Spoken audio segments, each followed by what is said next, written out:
contigo destruiré ejércitos. Por tanto te confesaré entre las naciones. Tú encenderás mi lámpara, Jehová mi Dios me ceñirá con sus fuerzas, tu diestra me sustenta, libertador. Por tanto te confesaré entre las naciones. Porque ¿quién es Dios sino solo Jehová? ¿Y qué roca hay fuera de nuestro Dios? Porque ¿quién es Dios sino solo Jehová? ¿Y qué roca hay fuera de nuestro Dios? De nuestro Dios. Tú encenderás mi lámpara, Jehová mi Dios alumbrará mis tinieblas, contigo destruiré ejércitos. Por tanto te confesaré entre las naciones. Porque ¿quién es Dios sino solo Jehová? ¿Y qué roca hay fuera de nuestro Dios? Porque ¿quién es Dios sino solo Jehová? ¿Y qué roca hay fuera de nuestro Dios?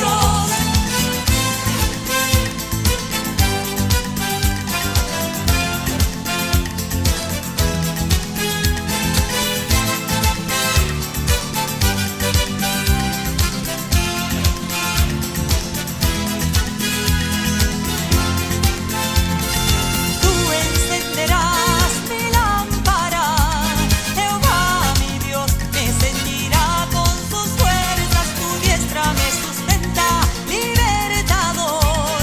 Por tanto te confesaré entre las naciones. Tú encenderás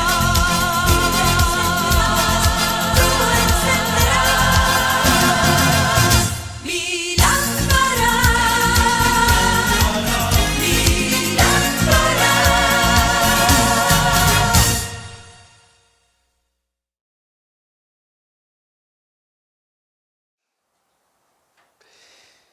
Bendiciones, damos gracias al Señor por los que estamos presentes y por todos los que nos están viendo desde sus hogares a través del canal de YouTube. En esta noche estamos en el hogar de la familia Ortega Durán, que nos han abierto las puertas de su hogar y nos sentimos pues muy agradecidos por ello. El estudio de esta noche está en el libro de Éxodo capítulo 33. En ese capítulo nos encontramos un versículo, el verso 14, que dice: mi presencia irá contigo y te daré descanso. Ahora, para poder entender el versículo necesitamos ver qué es lo que antecede cuando el Señor le dijo esto a Moisés. Éxodo capítulo 33. Y para hacer una pequeña referencia sobre el asunto, el capítulo 32 es uno de los capítulos más tristes en la historia de Israel. En el capítulo 32, Moisés había sido llamado por Dios para estar 40 días en el Sinaí a solas con él, y el Señor le dio las 2 tablas, los 10 mandamientos, y después de cierto periodo que Moisés no bajaba, los israelitas le dijeron a Aarón: haznos dioses, porque este Moisés que nos sacó de la tierra de Egipto no sabemos qué le haya pasado. Y Aarón dijo: bueno, tráigame los aretes que tengan cada uno, y todo ese oro lo fundieron, hicieron 2 becerros de oro y los adoraron, les hicieron holocaustos, hicieron fiesta, etc. Y esto desde luego fue una enorme ofensa para Dios. No era solamente el hecho de la adoración, que ya era malo, sino también el hecho de que estos israelitas, aunque conocían a Dios, sabían del poder de Dios, sabían cómo Dios los había rescatado de Egipto, en realidad ellos no creían en Dios, o su confianza no estaba en Dios, su confianza estaba en Moisés. Cuando vieron que Moisés no aparecía, se asustaron y dijeron: pues háganos unos dioses. Y ellos dijeron: estos fueron los que nos sacaron de la tierra de Egipto, de la esclavitud. Y luego también lo vemos, cuando vamos viendo el relato en el libro de Éxodo, vemos que todos los enojos eran contra Moisés, no eran contra Dios. Y le decían, por eso nos sacaste de Egipto, para matarnos aquí en el desierto. No habían sepulcros en Egipto. O nos trajiste aquí para matarnos de sed. O necesitamos pan, o queremos carne. Y todo era Moisés, a Moisés, a Moisés. O sea, realmente los israelitas no tenían una relación con Dios. Tenían una relación con Moisés, querían confiar en Moisés. Dice la palabra de Dios, maldito el hombre que confía en el hombre. Y este pueblo tenía esa situación. No es que Moisés fuera un mal hombre, era el hombre que Dios había escogido, era el profeta del Señor, pero el pueblo tenía que confiar y descansar en Dios, no en Moisés. Tal vez es lo que pasa en muchos lugares, en muchas congregaciones hoy día. La gente confía en el hombre que está ahí al frente. La gente confía en el pastor o en el evangelista o en el apóstol o el nombre que quieran ponerle. Pero cuando este hombre falla o cuando este hombre no está, entonces el pueblo se desenfrena y pierden de vista lo que tienen que hacer. Es que nunca pusieron su mirada en Dios, mantenían su mirada en el hombre. Maldito el hombre que confía en el hombre. Por eso dice la palabra de Dios ya en el Nuevo Testamento que nuestra mirada tiene que estar puesta en Jesús, autor y consumador de la fe. O tiene que estar puesta en las cosas de arriba, no en las de la tierra. Y aquí entonces empezamos a ver la dificultad que ya de por sí el pueblo de Israel tenía. Esto es parte del capítulo 32. Bueno, esto creó un problema, un enojo en el corazón del Señor. Y ese enojo vemos ahí en el capítulo, ahora sí, capítulo 33, vamos a leer los primeros 3 versículos. Dice, Jehová dijo a Moisés, anda, sube de aquí, tú y el pueblo que sacaste de la tierra de Egipto, a la tierra a la cual juré a Abraham, Isaac y Jacob, diciendo, a tu descendencia la daré, y yo enviaré delante de ti el ángel, y echaré fuera al cananeo, y al amorreo, al eteo, al fereceo, al heveo y al jebuseo, a la tierra que fluye leche y miel, pero yo no subiré en medio de ti, porque eres pueblo duro de cerviz, no sea que te consuma en el camino. Y aquí tenemos entonces ya la reacción de Dios. Dios se molestó, Dios se ofendió, Dios estaba molesto con el pueblo de Israel. Ahora, pero Dios es fiel. Dios le había hecho una promesa a Abraham, a Isaac y a Jacob, que les iba a dar la tierra prometida. Y como Dios no miente, Dios iba a cumplir con la promesa. Y Dios le dice a Moisés, anda, toma a este pueblo y llévalo a la tierra prometida. A la tierra que yo les di, yo se lo prometí a Abraham, Isaac y Jacob. Pero yo no voy a ir en medio de ustedes. Estoy separado de ustedes. Lo que ustedes hicieron causó una división del pueblo con Dios. Es capaz que yo voy a ir en medio de ustedes y los voy a consumir en el camino. Y a veces no terminamos de entender esto.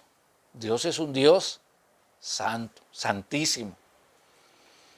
Y Dios no está en un lugar donde el pecado sea aceptado, donde el pecado sea sobrevalorado o donde el pecado sea defendido. Dios no está en esos grupos de personas que llaman a lo malo bueno y a lo bueno malo. Dios no participa en el pecado, es que Dios es santo. Por eso dice que nosotros tenemos que ser santos en toda nuestra manera de vivir. Pensamos que Dios tolera las cosas. Y hay personas que viven con un pie en el mundo y un pie en las cosas de Dios. Bueno, para Dios es como si estuvieran los 2 pies en las cosas del mundo. Porque su actitud, su manera pecaminosa de conducirse, están ofendiendo a Dios. El problema es que diariamente están ofendiendo a Dios y escuchan las exhortaciones que la palabra de Dios dice. La palabra de Dios que no cambia, que es eterna. Y escuchan lo que Dios dice y sin embargo siguen viviendo de la misma forma. No hay un momento de arrepentimiento, no hay un momento de valorar si lo que estoy haciendo está bien o desagrada al Señor. Y después nos preguntamos, bueno, pero ¿qué es lo que pasa? ¿Por qué es que las cosas no salen como tienen que salir? Es que es simple. Dios va a cumplir con su palabra. Y muchos o todos los que hemos recibido a Cristo, todos los que hemos recibido a Cristo vamos a estar en el cielo un día. Claro que sí, por los méritos de Cristo. Pero muchos van a estar ahí avergonzados. Porque su peregrinaje en esta tierra no tuvo que ver con la santidad. Tuvo que ver con la manera en cómo yo quiero que se hagan las cosas. Y quería obligar a que Dios aceptara mi manera de pensar. Y eso nunca va a ocurrir. Algunos en el cielo van a recibir coronas, reconocimientos. Bien, buen siervo y fiel, va a decir el Señor. Y algunos van a estar avergonzados por causa de la necedad. Este tiempo en esta tierra es pasajero. No sabemos cuánto va a durar nuestro tiempo acá, pero ciertamente es pasajero. Pero la eternidad, ese tiempo con Dios, cuando entremos ahí, eso es por siempre. Así que los méritos para los reconocimientos o para las coronas no las vamos a hacer cuando estemos en el cielo, se hacen acá. Y no se hacen por hacer cosas extraordinarias para Dios, se hacen simplemente por obedecer la voluntad de Dios, vivir en obediencia a la voluntad de Dios. Eso es la santidad que Dios está buscando. Y entonces tenemos a este pueblo, un pueblo que se rebelaba contra Dios constantemente, conscientemente, toda una generación de personas que no entraron a la tierra prometida. Murieron en el desierto. Los hijos de ellos entraron a la tierra prometida. Dios había hecho un pacto con la descendencia de Abraham y lo hizo. Pero si esta generación es una mala generación, el pacto va a continuar con los hijos de ellos. Pero ustedes perdieron la oportunidad. 38 años tuvieron que andar vagando en el desierto por causa de su necedad. Porque su necedad era continua. No había momento en que no tuviesen que ser llamados al arrepentimiento.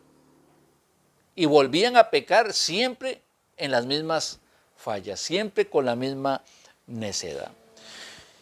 Entonces el Señor dice ahí en el verso 2, a tu descendencia la daré y yo enviaré delante de ti el ángel y echaré fuera al cananeo. A pesar de que Dios se iba a separar del pueblo, Dios dice, no puedo estar con ustedes, es que no resisto, es que si me pongo aquí los voy a consumir. Sin embargo, Dios no los va a desamparar, porque es que Dios es fiel.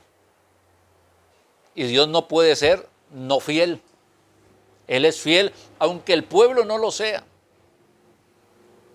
Aunque sea un pueblo murmurador, un pueblo desertor, un pueblo pecador, un pueblo necio, un pueblo desobediente, un pueblo irreverente, un pueblo irresponsable, un pueblo orgulloso. A pesar de todo eso, la naturaleza de Dios implica que Él es fiel. ¿Verdad? Él es fiel, aunque nosotros no seamos fieles. Por eso el Señor dice, yo me voy a apartar, voy a mandar a mi ángel. No los voy a desamparar.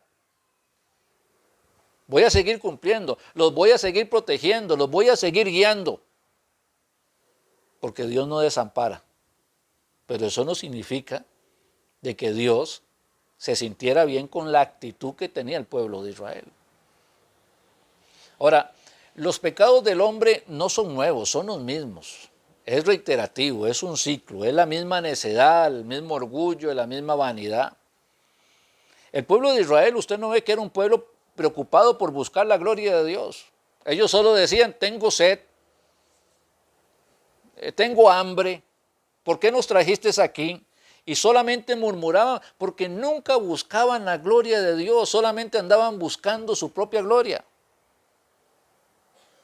Y no cambia, o sea, sigue siendo la misma actitud que por lo general tienen las personas, aún dentro de las congregaciones. No andan buscando la gloria de Dios, no andan buscando el reino de Dios y su justicia. Solamente andan buscando de Dios bendiciones para sus vidas. Dame, te pido, te ruego, dame, te pido, te ruego. Nosotros no podemos actuar como el pueblo de Israel actuó. ¿Y por qué está la historia? Bueno, Dios nos permite tener el conocimiento de lo sucedido anteriormente para que aprendamos y para que no copiemos o caigamos en los pecados que sabemos que a Dios le disgusta gravemente. Verso 4 dice, y oyendo el pueblo esta mala noticia, vistieron luto y ninguno se puso sus atavíos, porque Jehová había dicho a Moisés, di a los hijos de Israel, vosotros sois pueblo de dura cerviz, en un momento subiré en medio de ti y te consumiré. Quítate pues ahora tus atavíos, para que yo sepa lo que te he de hacer.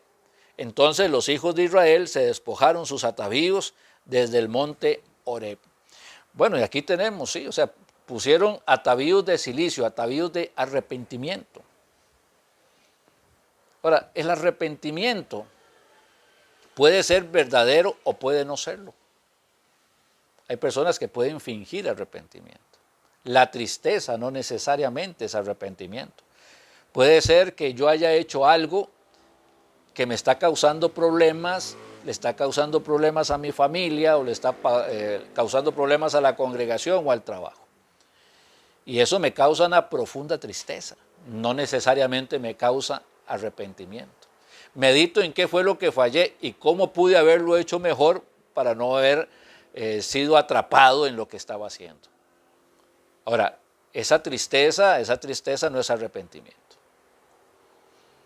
Ahora, no necesariamente entonces una persona triste es una persona arrepentida. Sin embargo, una persona arrepentida sí es una persona que manifiesta tristeza. Puede haber tristeza sin arrepentimiento, pero no puede haber arrepentimiento sin tristeza. Cuando una persona está verdaderamente arrepentida, hay tristeza, hay dolor, hay lágrimas, se le desgarra el alma, se siente culpable, se señala a sí mismo y todo es parte de la tristeza. Se sabe que Dios nos perdona, sí, que la sangre de Cristo nos limpia de todo pecado, sí, pero seguimos tristes por haber cometido las acciones que no agradaban a Dios, por habernos atrevido a desobedecer a Dios, por habernos atrevido a dañar al prójimo, por habernos atrevido a ser rebeldes. ¿Cómo quisiéramos devolver el tiempo para actuar diferente? ¿Cómo quisiéramos devolver el tiempo para no haber dañado a quienes amamos? ¿Cómo quisiéramos hacer las cosas distintas? Pero el tiempo no se puede devolver. El arrepentimiento, claro, nos va a causar tristeza, pero también tiene que darnos sabiduría, madurez, para no volver a cometer las mismas acciones que desagradaron a Dios. No es suficiente con manifestar un arrepentimiento externo. El arrepentimiento tiene que estar en el corazón. Y como dice la palabra de Dios, y hay que hacer frutos de arrepentimiento. ¿Okay? Y ahí estaba el pueblo entonces con su atavío. Verso 7 dice, y Moisés tomó el tabernáculo y lo levantó lejos, fuera del campamento, y lo llamó el tabernáculo de reunión, y cualquiera que buscaba a Dios salía al tabernáculo de reunión que estaba fuera del campamento. Ahora, aquí hay que hacer una aclaración. Este tabernáculo no es el tabernáculo del modelo celestial. No es el tabernáculo que tiene el lugar santo y el lugar santísimo. No es el tabernáculo que tiene el lavacro o el altar del sacrificio. No es ese tabernáculo. Tabernáculo significa tienda. La tienda de Moisés, que estaba en medio del pueblo, para Moisés era un lugar de reunión con Dios. Y Dios estaba en medio del pueblo porque la tienda de Moisés estaba ahí. Y Dios le dice, saque la tienda de aquí. Y saca la tienda y la pone lejos del campamento en aquel momento. Y allá Moisés iba a tener comunión con Dios, porque ya Dios no podía o no quería estar en medio del pueblo, o el pecado del pueblo, o el no arrepentimiento del pueblo, la necedad del pueblo, no le permitía a Dios estar ahí con ellos. A veces pensamos en estos tiempos, en el pueblo de Dios en este tiempo, y uno dice, pero ¿cómo? ¿En qué momento llegó el punto en que el Señor tiene que aparecerse a la puerta de la iglesia para tocar la puerta de la iglesia y llamar a la iglesia o a los que quieran de la iglesia a tener comunión con Él fuera de la congregación? Es increíble, pero pasa. Se puede tener un culto donde se mencione a Cristo, pero Cristo no está presente. Un culto donde se mencione al Padre, pero el Padre no esté presente. Un culto donde se mencione el Espíritu Santo, pero el Espíritu Santo no está activo en ese lugar, porque en ese lugar no se busca la gloria de Dios, sino la gloria del hombre. No se está buscando el reino de Dios y su justicia, se está buscando la necedad del hombre. Y ahí está el Señor insistiendo, tocando la puerta. Aquí yo estoy a la puerta y llamo, si alguno oye mi voz. Porque el Señor quiere tener comunión. No lo puedo tener con todo el pueblo es rebelde, todo el pueblo es necio, todo el pueblo es irreverente, todo el pueblo es profano. Pero dentro del pueblo había gente que sí quería tener comunión con Dios. Habían personas que sí querían reunirse con el Señor. Y ojalá que esas personas seamos nosotros hoy día. A veces hay un remanente, un grupo pequeño, esas personas que quieren seguir a Dios, aunque la mayoría en este momento quiera rebelarse ante lo que el Señor quiere hacer. Dios quiere una iglesia que no tenga mancha, ni arruga, ni cosa semejante. Pero parece que no es el tiempo donde la iglesia no tenga mancha, ni arruga, ni cosa semejante. Porque la iglesia no quiere aceptar la autoridad de la palabra de Dios tal y como está, y se revela y se resiste ante lo que Dios dice y cómo tiene que actuar y cómo debería de vivir. Sin embargo, existe ese remanente que quiere tener comunión con Dios, que quiere buscar el reino de Dios y su justicia, sabiendo que todo lo demás vendrá por añadidura. Y entonces el Señor le dice que saque la tienda, que saque ese tabernáculo fuera del pueblo, y dice el verso 8, y sucedía que cuando salía Moisés al tabernáculo, el pueblo se levantaba, y cada cual estaba en pie a la puerta de su tienda, y miraba en pos de Moisés hasta que él entraba en el tabernáculo. Cuando Moisés entraba en el tabernáculo, la columna de nube descendía y se ponía a la puerta del tabernáculo, y Jehová hablaba con Moisés. Y viendo todo el pueblo la columna de nube que estaba a la puerta del tabernáculo, se levantaba cada uno a la puerta de su tienda y adoraba. Y hablaba Jehová a Moisés cara a cara, como habla cualquiera a su compañero. Podemos adorar a Dios, pero Moisés hacía algo más que adorarlo. Moisés tenía comunión con Dios. Podemos adorar a Dios, ponernos de rodillas, pero Moisés hablaba con Dios cara a cara. El pueblo se quedaba afuera viendo qué hacía Moisés, cuando también tenían la oportunidad de tener comunión con Dios. Porque Dios no quiere ser un Dios lejano, Dios quiere ser un Dios cercano. El Señor dice, vengamos con confianza al trono de la gracia, al trono de la misericordia y de la gracia, para alcanzar misericordia y hallar gracia para el oportuno socorro. No quiere que El Señor no quiere que yo vea a quienes lo hacen y quienes se acercan a Dios y cómo Dios los bendice y cómo le digo yo, por favor, ore por mí, pídale al Señor esto y aquello. Cuando yo tengo la oportunidad, estoy siendo invitado a poder tener comunión directa con Dios cada día de mi vida, en cada instante de mi vida, en el momento en que se presenta la necesidad. No quiero ser un adorador de lejos. Quiero ser alguien que tenga comunión con Dios, que hable con Dios a través de la oración y que Dios le responda a través de la palabra. Y tenemos la oportunidad como hijos de Dios de tener esa cercanía con el Padre Eterno. Pero la gente se complace en ver cómo otros entran a tener esa comunión, en lugar de disfrutarla. Disfrutemos, porque también el Señor nos llama a eso, a que la disfrutemos. Y el 11 decía entonces, y hablaba Jehová a Moisés cara a cara, como habla cualquiera a su compañero, y él volvía al campamento. Moisés salía de estar con Dios y volvía al campamento para tratar con la gente. Y él volvía al campamento, pero el joven Josué, hijo de Nun, su servidor, nunca se apartaba de en medio del tabernáculo. ¿Ve? Si había una persona aparte de Moisés que quería tener comunión con Dios. Era un joven, sorprendente.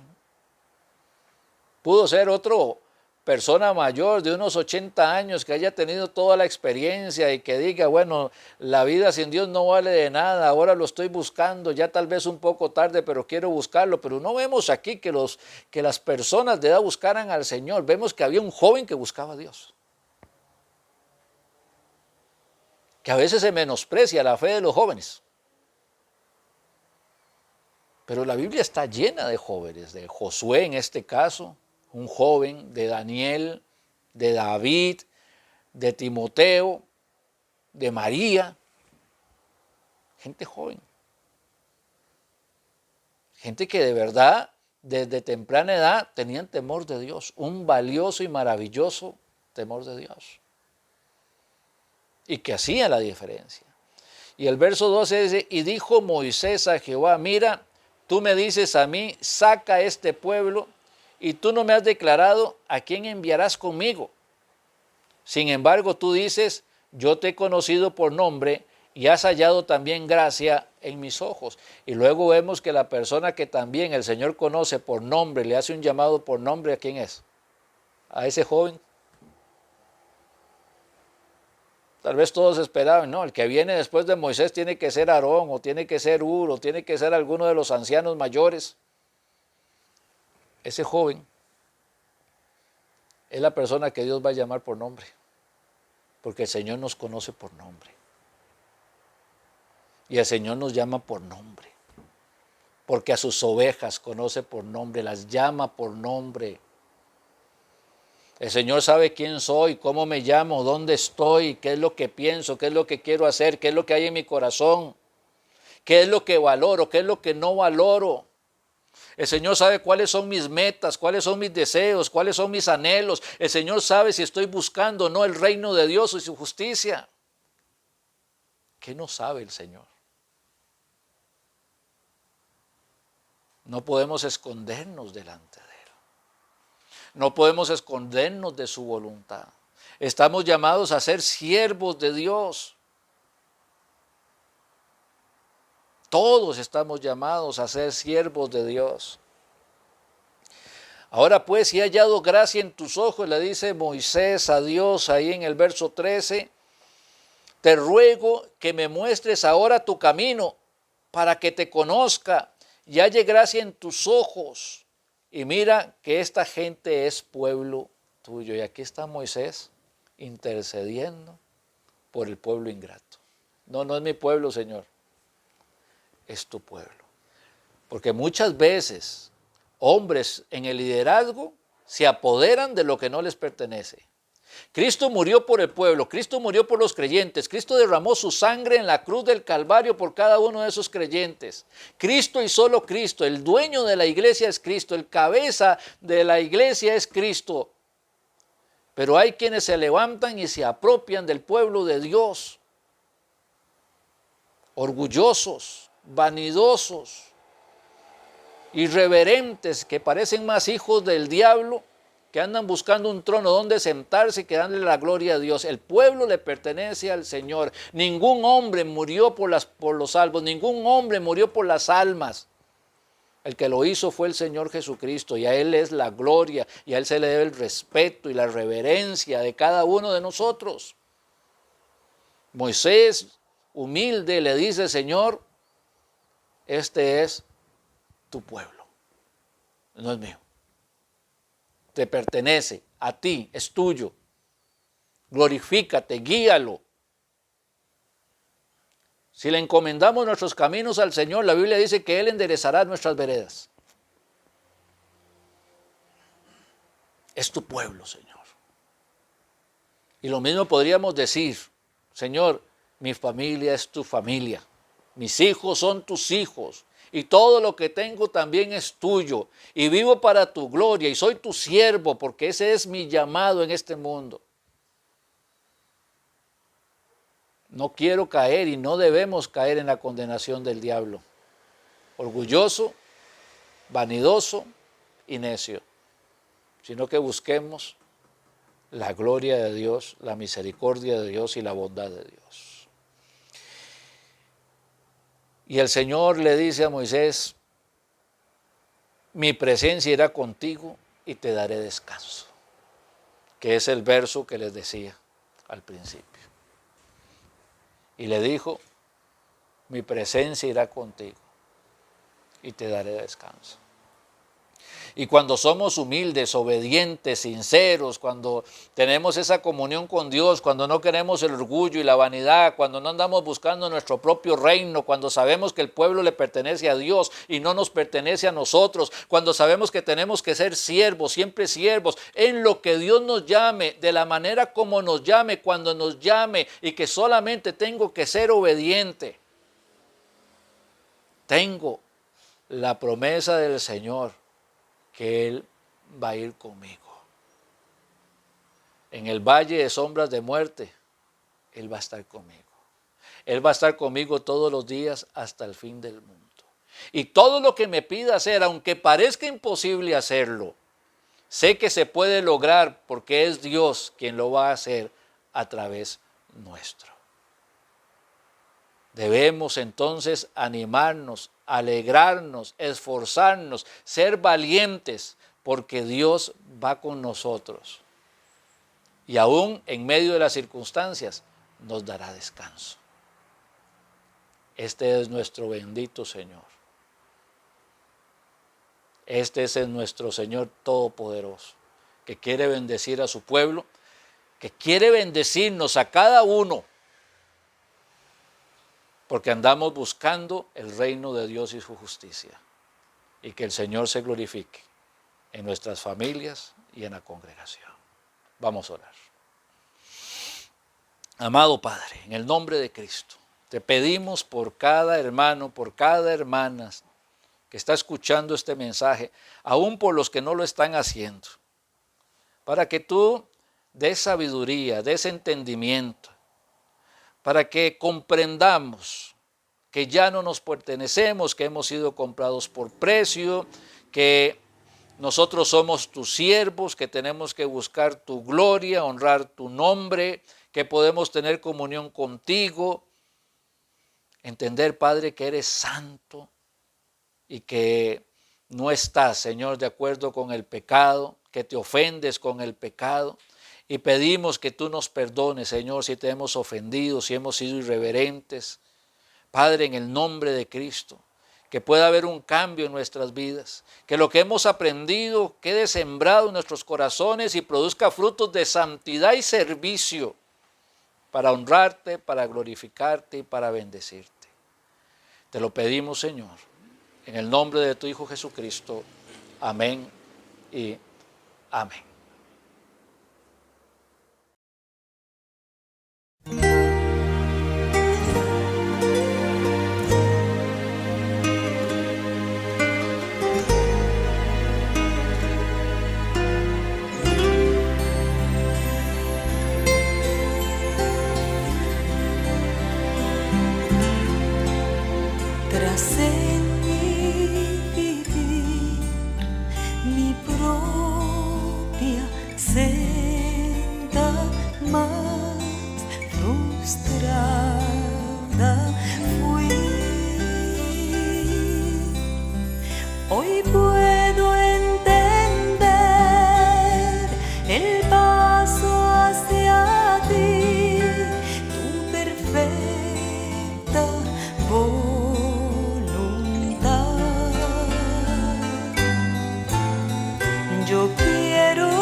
pues yo sé que sabes lo que es mejor. Yo quiero lo que quieras tú. Tal vez pasaré por tiempos duros, lejos del hogar, mas tras la aflicción el gozo vendrá, pues tu amor me guardará.